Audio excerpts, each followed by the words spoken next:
নমস্কার, এএনএম নিউজে আপনাদের স্বাগত। আজকে আমরা এসেছি লোকসভা ইলেকশন নিয়ে, লোকসভা নিয়ে কথা বলতে। আগামী দিনে লোকসভা কোন দল আসবে এটাই আমাদের সবচেয়ে সবার আগে সবার মনে এই প্রশ্ন। পশ্চিমবাংলা নিয়ে একটা আলাদা উত্তেজনা আছে। আমার সঙ্গে আছেন ডক্টর অনির্বাণ গাঙ্গুলি, যাদবপুর লোকসভা কেন্দ্রের বিজেপি প্রার্থী। অনির্বাণ বাবু নমস্কার। আমাদের সঙ্গে কথা বলার জন্য অসংখ্য ধন্যবাদ। অনির্বাণ বাবু, প্রথম যে প্রশ্নটা করব, মানুষ বিজেপিকে কেন ভোট দেবে?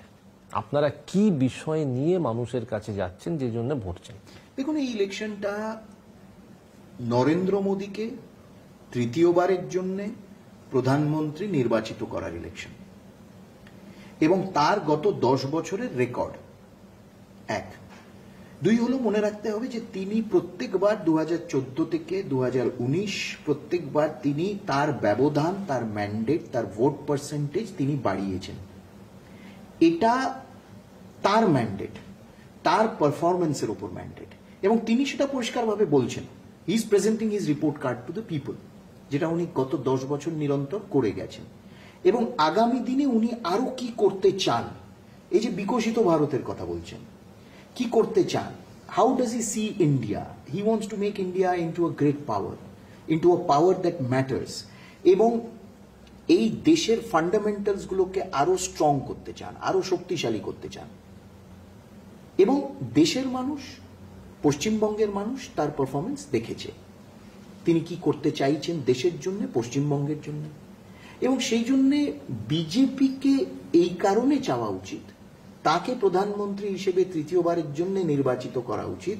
কেননা তার গত 10 বছরের রেকর্ডের একটাই ফোকাস, একটাই অ্যাচিভমেন্ট হচ্ছে ভারতকে শক্তিশালী, ভারতকে সারা পৃথিবীতে তাকে প্রতিষ্ঠিত করা, এবং একেবারে গ্রাসরুট থেকে একেবারে গ্রাউন্ড থেকে ওপর অব্দি বিভিন্ন সেগমেন্টে, বিভিন্ন সেক্টরে তিনি মানুষের জন্য কাজ করেছেন, দেশকে আরো শক্তিশালী করার জন্য করেছেন, মানুষের দৈনন্দিন জীবন যাতে আরো স্বাচ্ছন্দ্য হয়, তারা যাতে আরো সুযোগ পায়, মানুষ এবং দেশ যাতে আরো স্বাবলম্বী হতে পারে।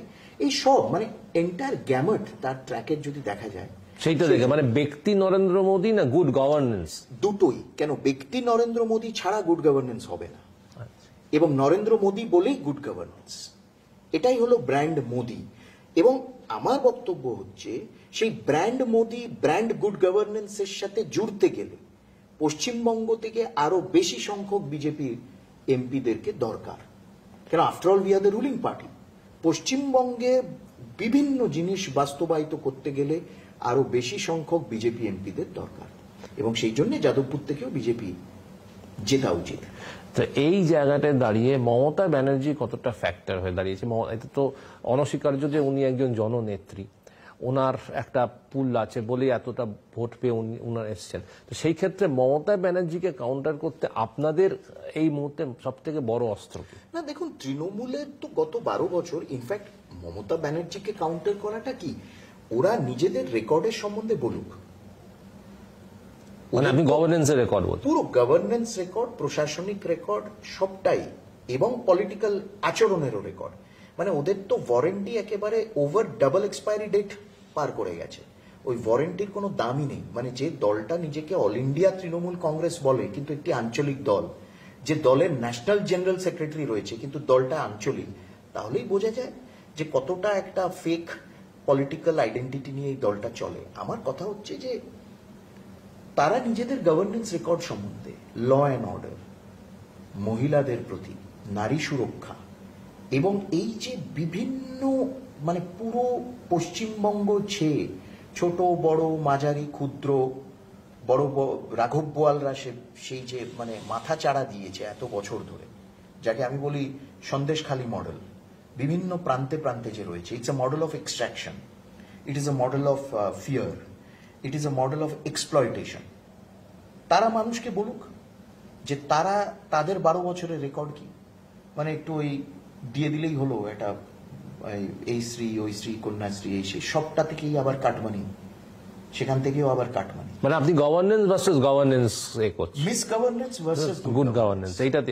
আচ্ছা, এইখানে একটা জিনিস আসছে, এক্সপ্লয়টেশন ভার্সেস এম্পাওয়ারমেন্ট। তো এখানে একটা প্রশ্ন আসছে, সন্দেশখালী বলুন বা গার্ডেন রিচে যে ইলিগাল কনস্ট্রাকশনের যে একটা বাতাবরণ তৈরি হয়েছে, Shocking একেবারে। তো এইগুলো কতটা ইস্যু হিসেবে দাঁড়ায়? না, এইগুলো তো মানুষের ইস্যু। আপনি ওই দুটো কথা বললেন, এগুলো তো মানুষের ইস্যু।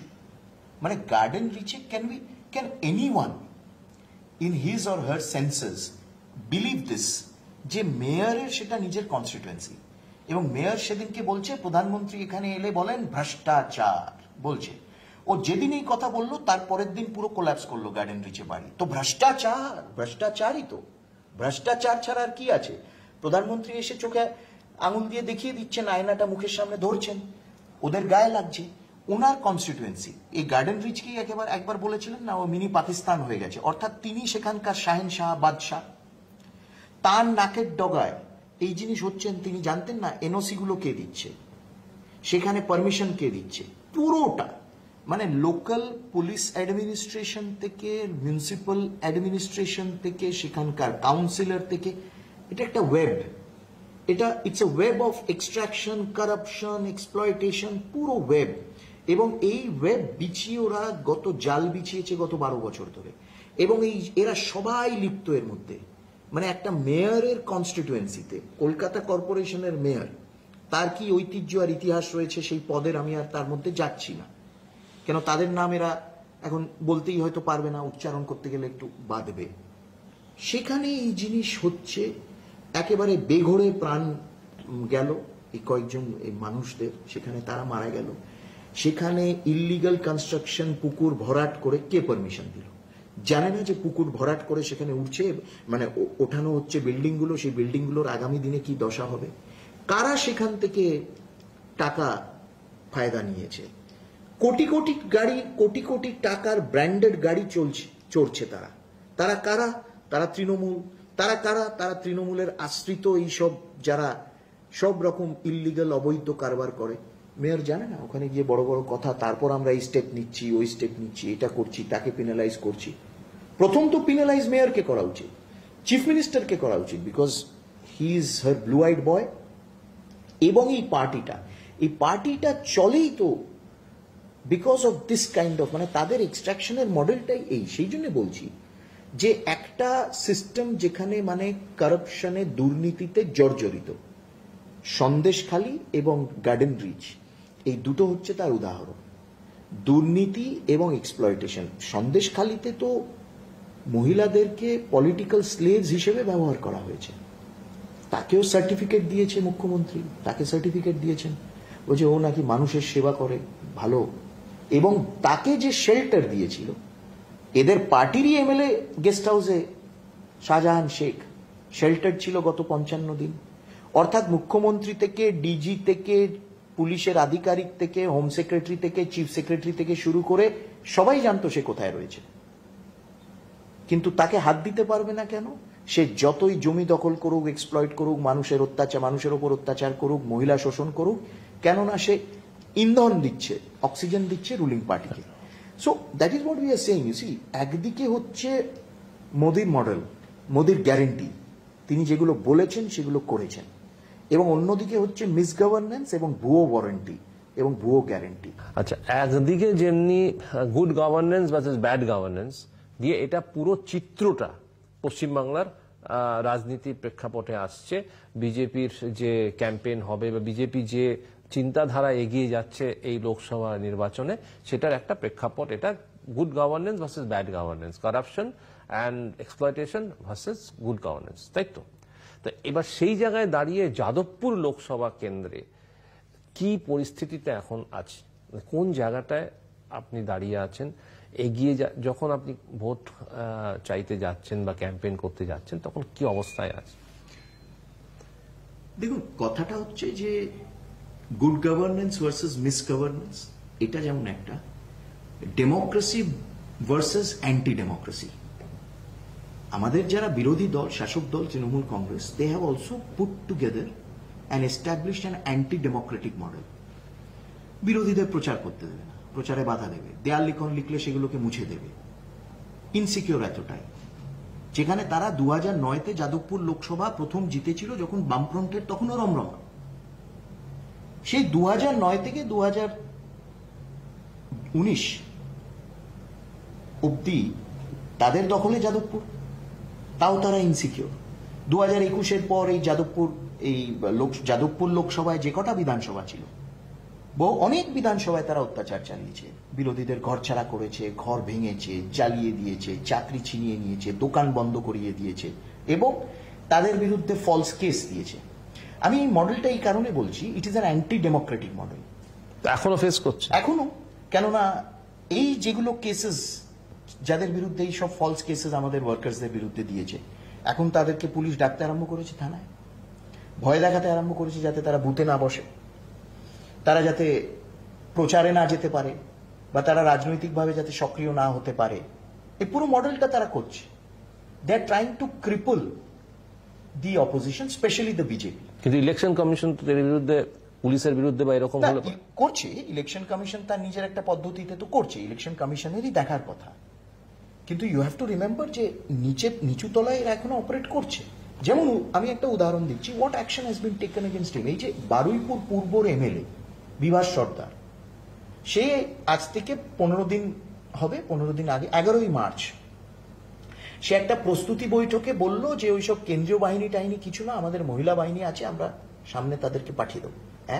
এবং ভোট হওয়ার 15 দিন আগে ভোট হয়ে যাবে। অর্থাৎ কি, what is the explanation of the statement? এতটাই একটা অ্যান্টি ডেমোক্রেটিক একটা স্টেটমেন্ট। মানে অর্থাৎ কি এই স্টেটমেন্টটা, যে ভোট হওয়ার 15 দিন আগে ভোট আমরা করিয়ে নেব, ভয়ের একটা ভয় দেখিয়ে মানুষকে, যাতে মানুষ ভোট না দিতে যায় এবং অন্য দলের কেউ যাতে বুথে না বসে, সেই ধরনের একটা ভয়ের পরিবেশ করা। So you see the fight, the struggle is also against this. কেন? আমরা 17টা রাজ্যে আজকে সারা দেশে ক্ষমতায় রয়েছি। উত্তরপ্রদেশে 8টা ফেজে, 7টা ফেজে যখন অ্যাসেম্বলি ইলেকশন হয়, একটা bombs and bullets are far thing, সেটা তো ছেড়েই দিন, একটা ঘুষি, একটা কেউ কাউকে থাপ্পড় পর্যন্ত মারে না। উত্তরপ্রদেশে এটা সম্ভব হয়েছে, মধ্যপ্রদেশে হয়েছে। মধ্যপ্রদেশে আমাদের পুরো ক্যাম্পেইন করে, প্রচার করে, উই अगेन গেইন ব্যাক। আমাদের একটু we were little on the back foot initially in Madhya Pradesh. তারপর আমরা শুরু করি, 20 বছর আমরা ক্ষমতায় রয়েছি। গুজরাটে 27 বছর ক্ষমতায় রয়েছি আমরা। কোথাও এই জিনিস, আমরা যেখানে ক্ষমতায় আছি এই জিনিস হয় না, পশ্চিমবাংলায় হয়। সেই জন্য বলছি যে যাদবপুর লোকসভা, এটা তো আমি যাদবপুর লোকসভা বলছি, বোলপুরে এই সেম জিনিস দেখেছিলাম 2021-এ। কেন এই জিনিস হবে একটা রাজ্যে? Why? Let there be a democratic space. এবং বামপন্থীরা এর বিরুদ্ধে কিছু বলছে না, লেফট ফ্রন্ট কিচ্ছু বলছে না এর বিরুদ্ধে। তাদেরও সরব হওয়া উচিত, তাদের বোঝা উচিত, তাদেরও জিজ্ঞেস করা উচিত যে এই জিনিস কেন হবে। তাদের 2011-তে যখন তৃণমূল ক্ষমতায় আসে, আপনি দেখে নেবেন তারা রেজলিউশন পাস করেছিল লেফট ফ্রন্ট, কিভাবে ক্ষমতায় এসে তাদের পার্টি ঘরদোর জ্বালানো, কর্মীদের মারধর করা, তাদের ফ্ল্যাগ ফেলে দেওয়া, রাতারাতি পার্টি অফিসেস গুলো আগুন লাগিয়ে দেওয়া তৃণমূল কংগ্রেস করেছে। সেগুলো লেফট ভুলে গেছে। এখন they are going soft towards them, their leadership is going soft towards them. ক্যাডারদের মধ্যে এই প্রশ্নটা আছে, but the leadership is soft towards them. তা এই যে বোলপুরেও তো একই সমস্যার সম্মুখীন হয়েছিলেন 2021 সালে। বোলপুরে তো আমাকে খুন করার চেষ্টাও করা হয়েছিল, এবং কারা করেছিল তারা জানে। তারা এখন তো আর তারা বাইরে নেই, তারা এখন মানে জনসমক্ষে এখন নেই। তো ওই পরিস্থিতি যাদবপুরে যাতে না হয় সেই বিষয়ে কি আপনি সচেতন? সেই বিষয়ে না, দেখুন, আমরা তো সচেতন, আমরা সচেতন এবং আমরা গ্রাউন্ডে আছি। আমরা আমাদের প্রচার যেভাবে করার আমরা করে যাচ্ছি, গণতান্ত্রিক ভাবে করে যাচ্ছি। এটা ইলেকশন কমিশনেরও দায়িত্ব। তা আপনি ইলেকশন কমিশনের কাছে কি আবেদন? না, আবেদন হচ্ছে দ্যাট দে মাস্ট এনশিওর, মানে এই আমি জানি না, মানে এত পড়াশোনা জানা আর্টিকুলেট ভদ্রলোক বললেন না, সুপ্রিম কোর্টের তত্ত্বাবধানে, ডেরিক ওব্রায়ান বললেন সুপ্রিম কোর্টের তত্ত্বাবধানে ইলেকশন করা উচিত। আমি তো বলবো পশ্চিমবঙ্গে আর্টিকেল 356 দিয়ে প্রেসিডেন্টস রুলে ইলেকশন করা উচিত। উনি যদি এক ধাপ বলছেন, মানে কোনো মাথামুন্ডু নেই যে ইলেকশন কমিশন, মানে ইলেকশন কমিশনের তত্ত্বাবধানে একটি কনস্টিটিউশন বডির আন্ডারে ইলেকশন হয়। হঠাৎ সে বসে বললো যে সুপ্রিম কোর্টের তত্ত্বাবধানে ইলেকশন হবে। আমরা তো একটা সংবিধান মানি, এই সংবিধানে বলা আছে ইলেকশন কমিশনের কি দায়িত্ব এবং ইলেকশন কমিশন কি পাওয়ার্স আছে। ইলেকশন এই দেশে গত 75 বছর ধরে যবে থেকে সাধারণ নির্বাচন 51-52 থেকে শুরু হলো, ইলেকশন কমিশন অফ ইন্ডিয়া করাচ্ছে। হঠাৎ করে সে বলে উঠলো যে সুপ্রিম কোর্টের তত্ত্বাবধানে করতে হবে। তাহলে সুপ্রিম কোর্ট কেন? এক ধাপ আরো এগিয়ে যাই আমরা, সারা দেশে ইলেকশন কমিশন করাক, ইলেকশন পশ্চিমবঙ্গে প্রেসিডেন্টস রুলের আন্ডারে ইলেকশন হোক। এই কথাটা বলি তাহলে আমরা, মানে there has to be some, so election commission also must ensure। এবং মানুষের যেটা বোঝা উচিত, কেন বিজেপিকে দরকার পশ্চিমবঙ্গে, মানুষ যদি দেখে বিজেপিকে এই কারণে দরকার, আমি যদি অন্য সব কিছু ছেড়ে দিচ্ছি, এক হলো good governance, rule of law, যেটা উত্তরপ্রদেশে হয়েছে গত 5 বছরে যোগী শাসনের আন্ডারে। Regardless of who you are, follow the law, and the law is equally applicable to everyone. এক। দ্বিতীয় হলো গণতান্ত্রিক পরিবেশকে ফিরিয়ে আনা। এই জন্যই বিজেপিকে দরকার পশ্চিমবঙ্গে, এই জন্য বিজেপিকে লোকসভাতে প্রত্যেকটা আসনে, যাদবপুরেও বিশেষ করে দরকার। গণতান্ত্রিক পরিবেশ, মানুষ যাকে মানে ইচ্ছে সমর্থন করুক, তাতে কোনো অসুবিধা নেই, কিন্তু গণতান্ত্রিক পরিবেশে ইলেকশনটা ফ্রি অ্যান্ড ফেয়ার পোলস হওয়া দরকার।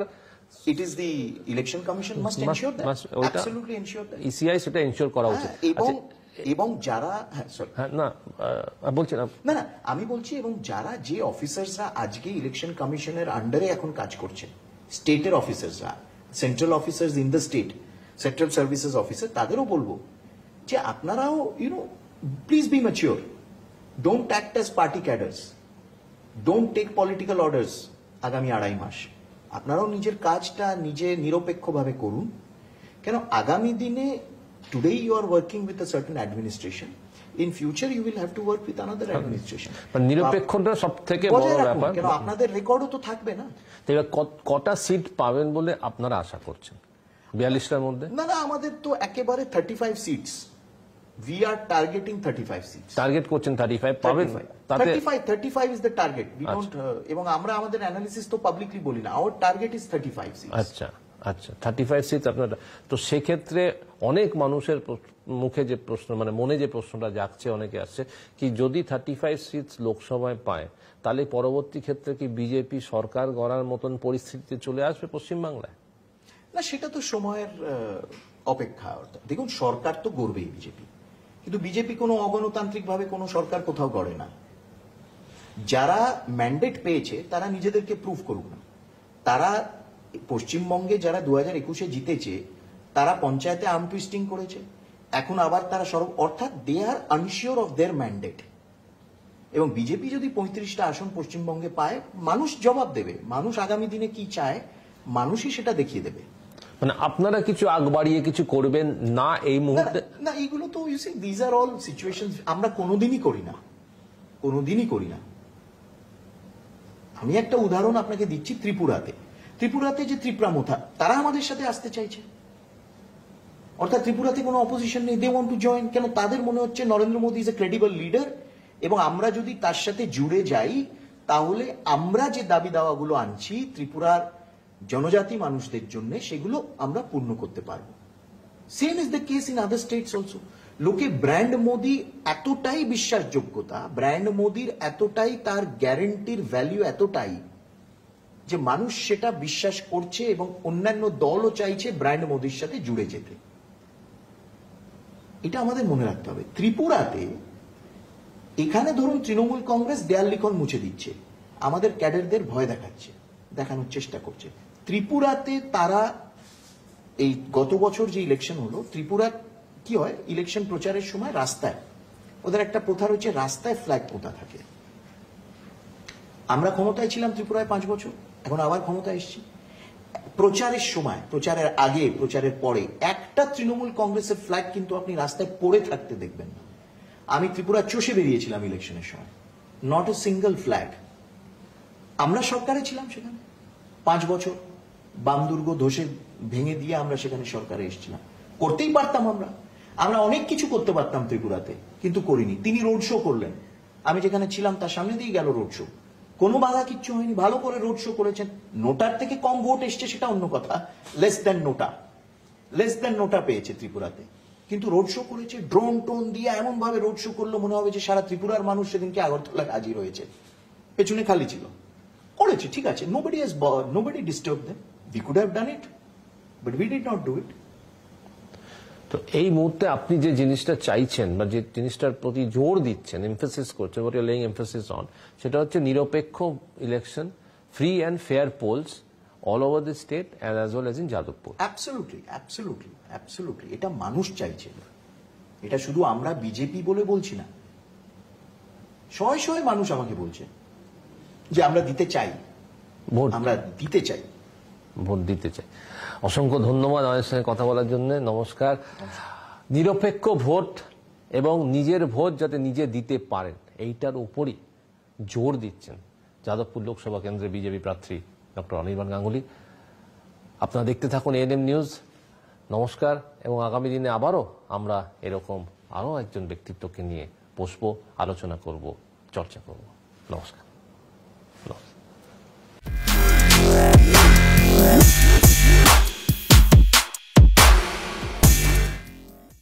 আরও খবরের আপডেট পেতে সাবস্ক্রাইব করুন আমাদের ইউটিউব চ্যানেলটি আর বেল আইকনে ক্লিক করুন নোটিফিকেশনস পেতে।